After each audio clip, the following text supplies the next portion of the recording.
World Cashew Convention. I am Shruti from cashewinfo.com. With me, Brou, Managing Director, African Cashew Alliance. I welcome you to World Cashew Convention, sir. Thank you. RCN processing is picking up in Africa. Thanks to consistent efforts that AC along with the stakeholders has done, and sustaining this momentum is going to be the next challenge. How are we planning for this? First of all, I'd like to say thank you to the Fortel Group for the opportunity to inviting us here at this convention, World Cashew, first edition of the World Cashew Convention. As far as the ACA is concerned, the African Cashew Alliance, for us, how do we sustain and how do you build the cashew industry in Africa is one of the reasons why we are in this business, because our vision is a globally competitive African cashew that will benefit the value chain, from the producers to the traders, the processors, all the way to the buyers and the end consumers. So we will work on making sure that the supply chain is strong and grows so that it can feed the system, but we will also make sure that we create value addition in Africa so that it impacts the very people who are engaged in the cashew industry. And that is the reason why we have developed a number of services that we offer to entice the producers and the traders to now go into processing in Africa. ACA is advising prospect on technology choices. Like, based on your experience, do you see any preference for a particular technology, like a semi-automated, fully automated, or manual? In your opinion, what would be the best technology for processing in Africa? In Africa, because this is a very young industry, and there is not enough knowledge around for people to be managing large-scale factories, we've always recommend that people go for the semi-mechanized factories. And the reason is very simple. The cashew business is a business of scale. So you need to have a minimum scale, in order to be competitive. Therefore, to go with a manual factory will be counterproductive. We do not recommend small or very small factories.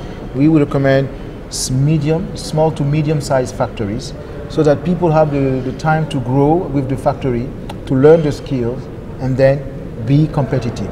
Usually we recommend technology that is easy to use, easy to install, easy to maintain.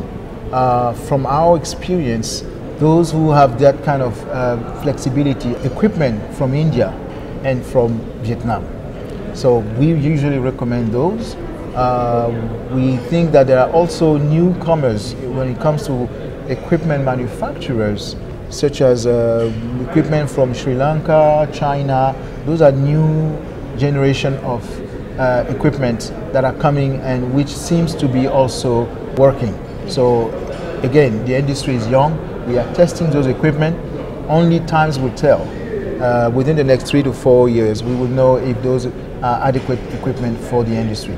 But definitely, we will go with semi-mechanized factories, and as the industry grows and people have more skills floating around, we can shoot for the large scale, the 10,000, 20 or 30,000, Brazilian style, large scale.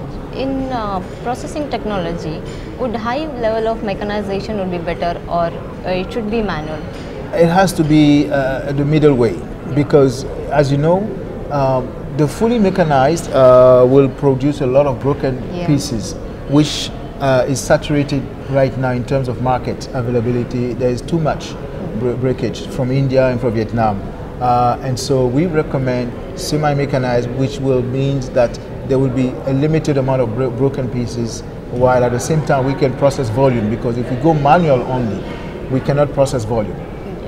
So it's a right balance, we think, for the African industry at this stage of its development. Your core agenda is adding value to the cashews in Africa. Right. Like, how do you engage in this thing? We engage in this at many levels. First of all, we have an advocacy program where we try to educate the national governments about the importance of the cashew value chain in their countries. in supporting the various players, the processors, the producers, so that they can have some sort of support in going into this business. Secondly, we have also developed a number of services, technical services that we make available to ACA members, so that we can help them train their factory workers, their factory managers, and also to address the issues of food safety, traceability, social standard in labor, so that there is no child labor, no prison workers in factories. All of those issues that can be addressed so that there is no issue with the market when they go compete globally. So we'll discuss about the financing the value chain. Two sectors, two important issues are there: access to financing and cost of financing. And you have rightly pointed out that banks do not understand the cashew sector. It is a highly risk, and nobody can convince the banker better than yourself. How ACA proposes to address the issue of financing? So on that end, I have to surprise you and say there's a lot of money floating around.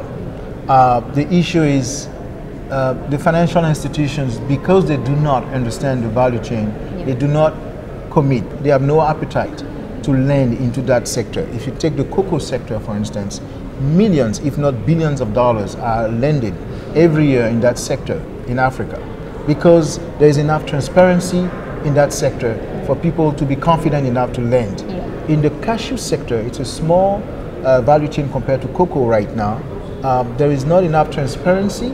It's not well organized enough for the bankers willing to go in and fund.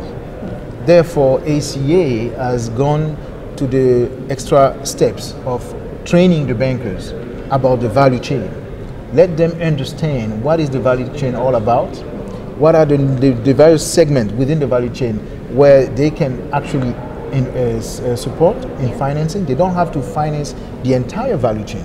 They can finance segments where they feel comfortable. And also, we need to educate them about the potential, the opportunities within that value chain. Where is it? And for instance, today there is a strong need to invest in equipment manufacturing, technology, building factory warehouses so that the processing can take place in Africa. So there is a huge potential for that, and we need to just walk them through so that they feel confident. Because we have the knowledge, we can share that with them, and this is what we've been doing, and we're now starting to see some interest on the part of commercial banks and social funds like Root Capital, Grassroots Business Funds, Responsibility, and many others, Triodos, Oiko Credits, for instance. All of those social impact funds and commercial funds are also interested now to finance and support the cashew value chain. I request you to give a few words for our delegates. Well, I think first of all, I'd like to say thank you once again to the organizers of this convention, which I think is fantastic. We've seen a great attendance from all over the place. We as ACA are also very happy to be supporting this event. We organize ourselves every year a conference which attracts the same level of people.